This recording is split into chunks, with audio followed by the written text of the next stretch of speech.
Assalamualaikum, Om Swastiastu, Shalom Namo Buddhaya, salam kebajikan untuk kita semua. Saya ucapkan selamat pagi kepada Ibu Selvi Diana, SMH, selaku dosen pengampu mata kuliah Hukum Acara Peradilan Tata Usaha Negara.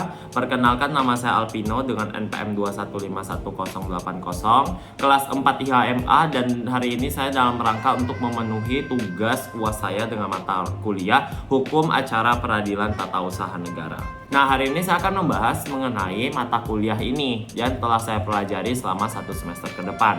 Ini juga terkait dengan pembelajaran yang sudah dipelajari ataupun pelajaran yang belum dipelajari pada mata kuliah Hukum Acara Peradilan Tata Usaha Negara sendiri. Baiklah, di sini yang pertama saya akan membahas mengenai peradilan tata usaha negara secara pengertian. Nah, jadi peradilan tata usaha negara itu merupakan salah satu dari 4 lingkungan peradilan yang ada di Indonesia. Nah, tujuannya untuk mengadili perkara di bidang pemerintahan yang berhubungan dengan pekerjaan ataupun tindakan pemerintah dalam menjalankan pemerintahannya.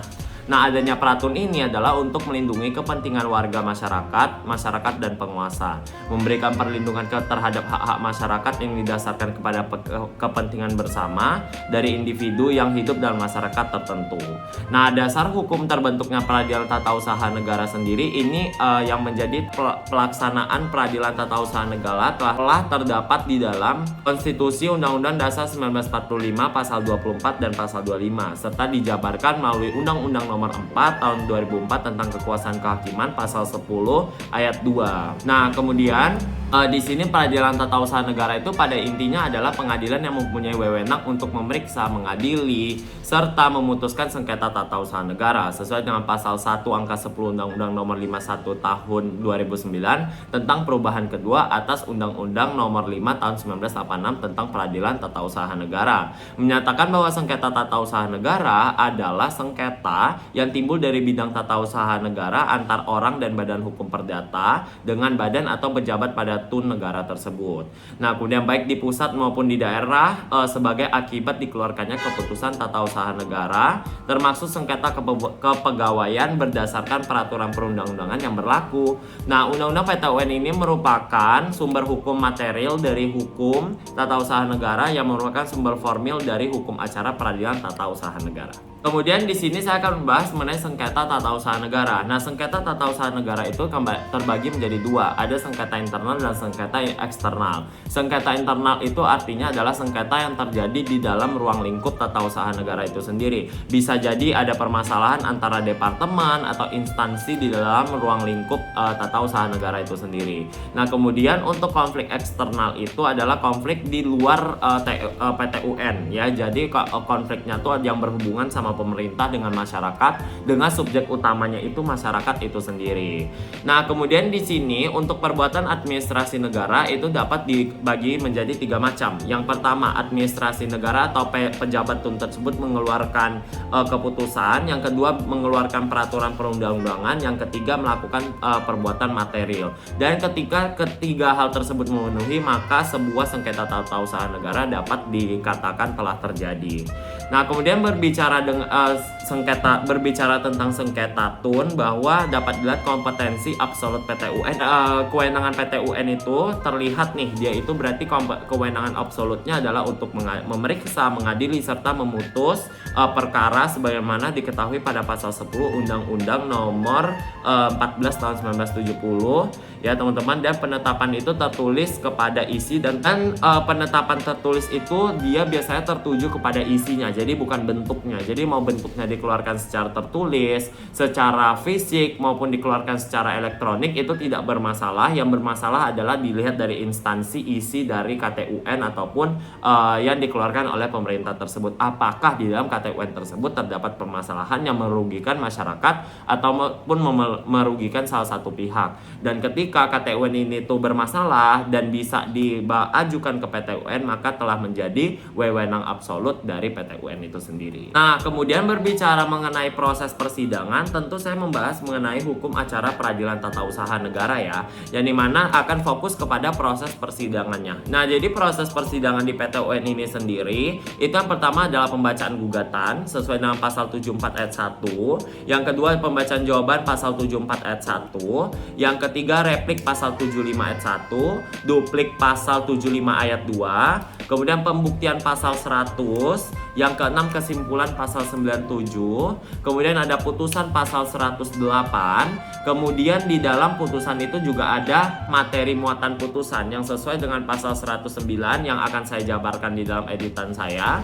Kemudian yang ke-8 ada amar putusan di pasal 97 ayat 7. Nah, kemudian yang di sini setelah kita mulai proses persidangannya setelah itu juga di dalam PTUN ini tuh ada mengenai azas-azas peradilan tun, yang dimana ada azas hakim aktif, azas pembuktian bebas, azas het verdomen van rechtsgeld atau azas presumptio lestuande causa atau asas praduka rekmatik. Kemudian ada asas pengajuan extuk, kemudian ada asas gugatan tidak menunda pelaksanaan KTUN, ada asas putusan yang bersifat erga omnes, kemudian ada asas pemeriksaan segi rekmatik atau bukan dulmatik, seperti itu. Baik, kemudian juga dari Ibu Selvi sendiri juga pernah mengajari kami mengenai objek dan subjek sengketa peradilan tata usaha negara itu ada apa aja sih?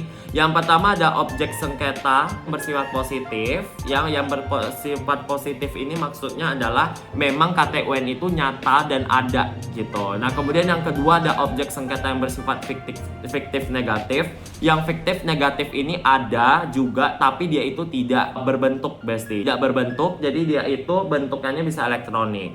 Kemudian ada objek sengketa yang bersifat fiktif positif juga. Nah, kemudian subjek sengketa di dalam peradilan tata usaha negara itu ada 3 orang. Ada 3 orang subjek di dalam peradilan tata usaha negara ataupun di proses beracaranya. Yang pertama ada si penggugat ya seperti biasa. Kemudian yang kedua ada tergugat. Yang ketiga ada intervensi. Mana tahu ada pihak ketiga yang masuk sebagai pihak penggugat intervensi maupun tergugat intervensi. Ataupun bisa intervensi berdiri sendiri. Dan biasanya intervensi itu adalah kalau misalnya ada pihak yang dirugikan di dalam proses antara penggugat dan tergugat ini dalam proses mereka beracara. Itu ada misalnya nih terkait misalnya ada tanah saya yang juga terganggu. Nah, saya bisa masuk sebagai intervensi di dalam perkara tersebut. Nah, kemudian di sini ada juga mengenai unsur-unsur suatu KTUN. Yang pertama dia itu harus jelas, artinya jelas itu siapa penerbitnya jelas, bentuknya penetapan tertulis, dikeluarkan oleh badan hukum atau pejabat tun, yang dimana dikhususkan ini tuh di bidang eksekutif, yang dimana di pusat itu ada tingkatnya presiden dan mahkamah agung, kemudian di daerah ada wali kota, gubernur dan lurah. Kemudian ada berisi tindakan hukum tun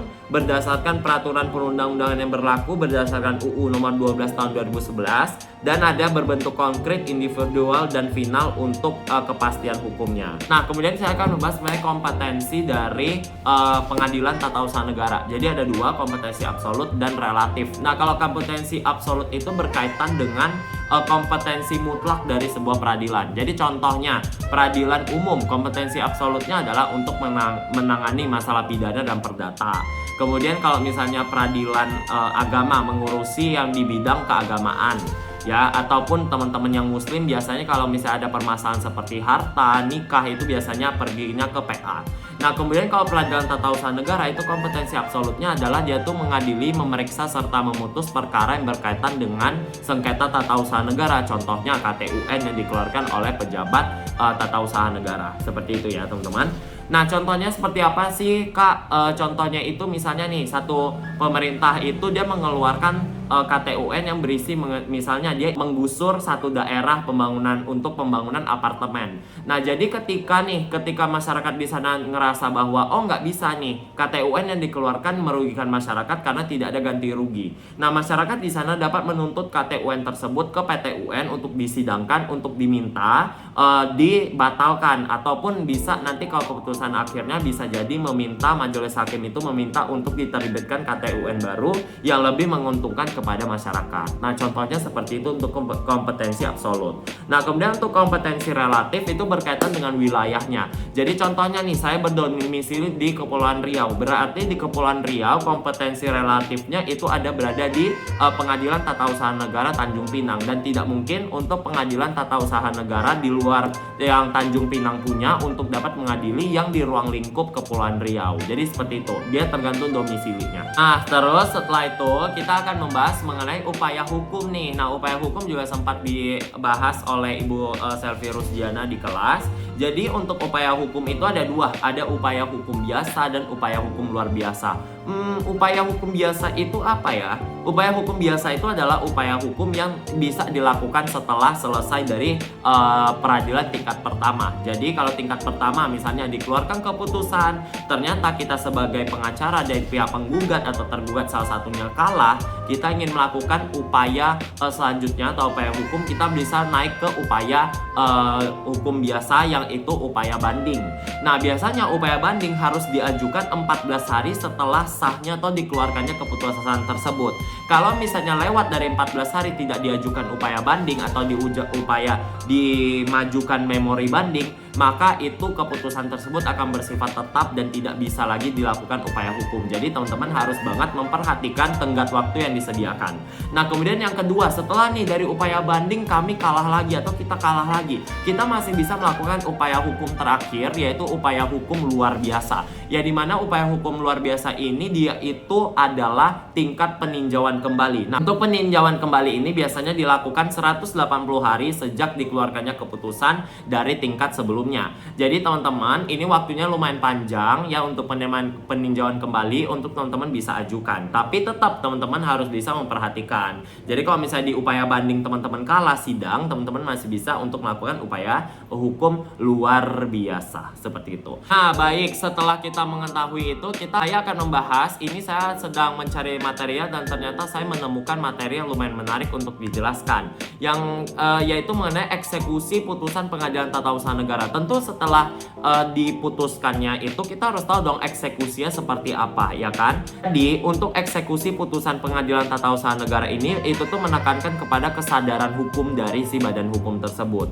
Nah, kemudian bagaimana sih macam-macam dari melaksanakan putusan Pengadilan Tata Usaha Negara itu? Yang pertama bisa melakukan ganti rugi, yang kedua pembayaran uang paksa, sanksi administratif, pengumuman di media massa cetak, kemudian pengajuan kepada presiden dan lembaga perwakilan rakyat, dan ada rehabilitasi. Jadi memang eksekusi putusan pengadilan ini tergantung kepada kesadaran hukum dari pihaknya seperti itu. Dan yang selanjutnya saya akan membahas mengenai sengketa tata usaha negara yang khusus. Yang pertama itu adalah permohonan fiktif positif. Nah, jadi fiktif positif ini adalah menurut saya adalah permohonan yang bagus. Kenapa? Karena dia kayak gini. Kalau kita ngajuin permohonan fiktif positif selama 10 hari, pejabat TUN tersebut tidak menanggapi nih permohonan kita. Selama 10 hari dia tidak mengirimkan balasan atau mengirimkan informasi lebih lanjut.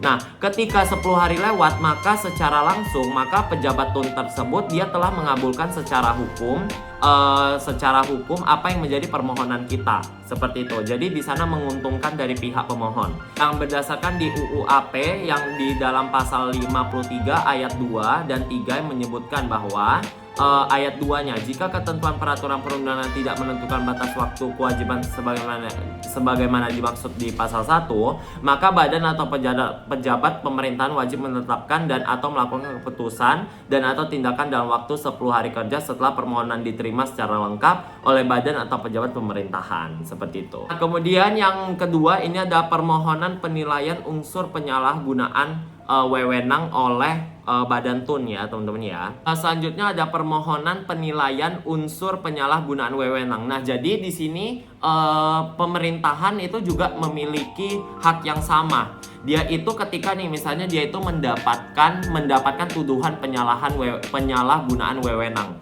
Nah, dia ini dapat melakukan pembuktian kemana?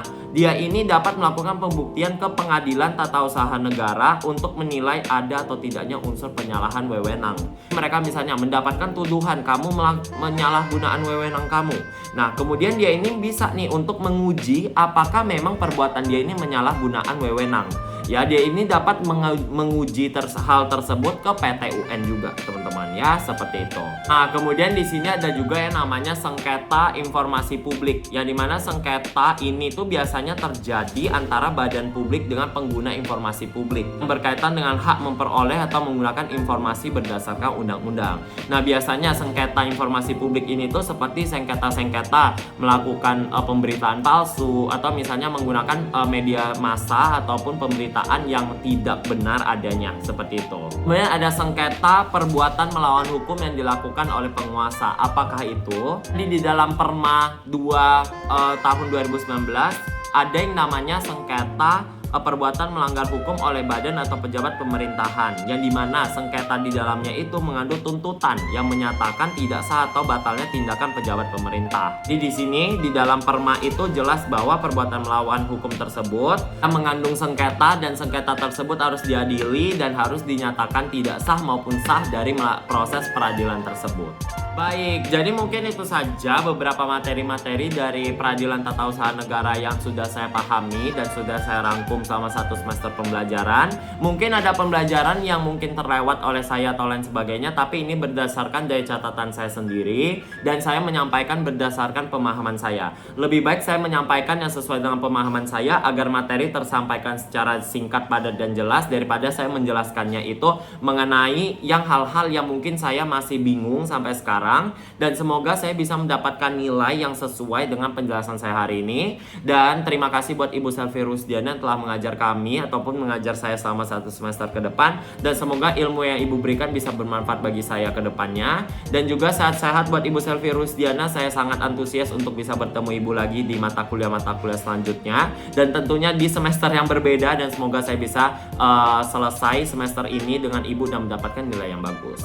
Dan mungkin itu aja penjelasan dari saya hari ini. Terima kasih yang sudah menonton dan teman-teman yang sudah menonton, dan Ibu Selvi Rusdiana SHMH yang sudah menonton. Saya Alpino 2151080 pamit undur diri. Assalamualaikum, Om Swastiastu, Shalom Namo Buddhaya. Selamat sore.